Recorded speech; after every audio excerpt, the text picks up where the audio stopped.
Hello student, सुप्रभात। SJ महाविद्यालय lecture में आपका स्वागत है। आज हम लोग पढ़ेंगे बीए थर्ड सेमेस्टर की क्लास हिंदी, जिसमें कि आज हम लोग पढ़ेंगे कहानी। उस कहानी का नाम है तीसरी कसम। कहानी का नाम है तीसरी कसम।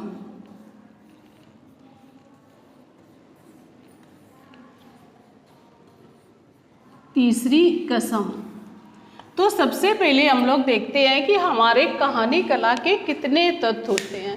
तो हमारी कहानी कला के 6 तत्व होते हैं। नंबर 1 कथानक, नंबर 2 पात्र और चरित्र चित्रण, पात्र और चरित्र चित्रण, नंबर 3 देश काल और वातावरण, देश काल और वातावरण,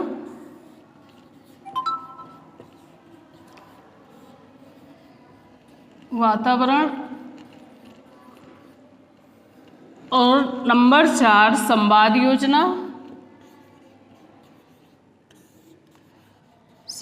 योजना, नंबर 5 भाषा शैली,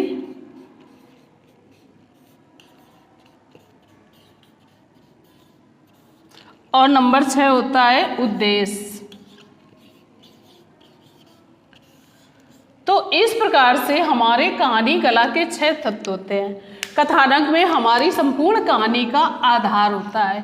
पात्र और चरित्र चित्रण में बिना पात्रों के हमारा कुछ भी संभव नहीं है, तो इसलिए पात्रों का होना भी जरूरी है। देश काल और वातावरण, किस समय हमको कौन सी चीज प्रस्तुत करनी है। अगला आता है हमारा संवाद योजना, यानी कि आपस की वार्तालाप। अगला आता है हमारा भाषा शैली, यानी कि कहानी में भाषा शैली सरल होनी चाहिए। लास्ट आता है हमारा उद्देश्य।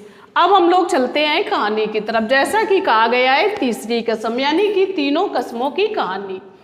तो एक हीरामन नाम का एक नौजवान युवक होता है, जो कि एक गाड़ी का काम करता है, यानी कि गाड़ी चलाता है।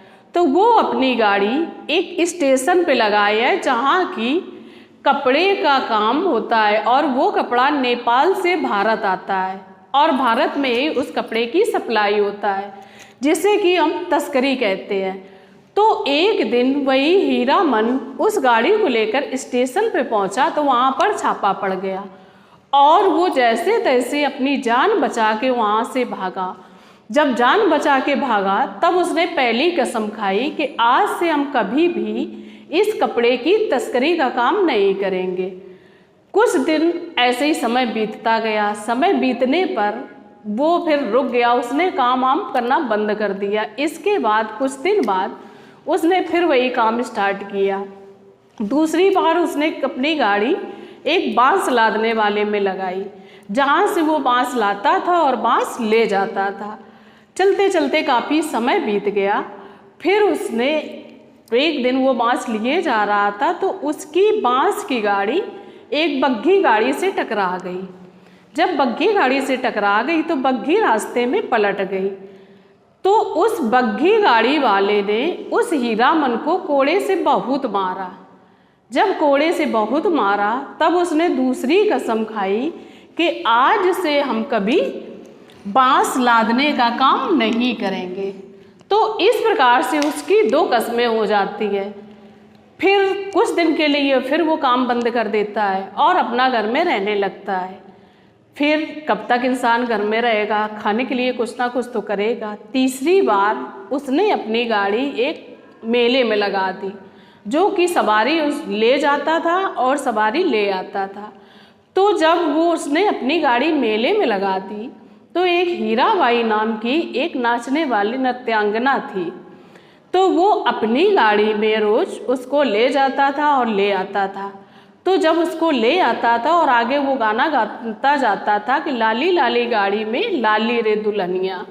जब उसको रोज ले जाता था, तो आपस में जितने गाड़ी बांध थे और जितने लोग देखते थे, सब उसका मजाक बनाते थे। तो कभी वो इस रास्ते से ले जाता था, कभी वो दूसरे रास्ते से ले जाता था। इस प्रकार से उसका ये काम चलता रहा। जब ये काम चलता रहा तो धीरे धीरे करके हीरामन को हीराबाई से प्यार हो गया, लेकिन इसके विषय में हीराबाई को कुछ भी नहीं पता था। जब उसको प्यार हो गया तो जब मेला की समाप्ति हुई तो उसने अपना जो भी उसके मन में विचार थे वो हीराबाई के सामने रखे। तो इसके लिए हीराबाई ने उसको मना कर दिया। जब हीराबाई ने मना कर दिया तब उसने तीसरी कसम खाई कि आज से अपनी गाड़ी में किसी सुंदर स्त्री को नहीं बैठाएंगे। तो इस प्रकार से जो लेखक ने वर्णन किया है वो फारबिसगंज का किया है। जो मेले का वर्णन है वो फारबिसगंज का है, फारबिसगंज का है। तो फणीश्वर और इस कहानी के लेखक फणीश्वरनाथ रेणु हैं। इस कहानी के लेखक फणीश्वरनाथ रेणु हैं, फणीश्वरनाथ रेणु। तो इस प्रकार से हमारे ये तीनों कसमों की कहानी होती है। पहली कसम हमारी, कभी हम तस्करी का काम नहीं करेंगे, तस्करी का काम नहीं करेंगे, तस्करी का काम।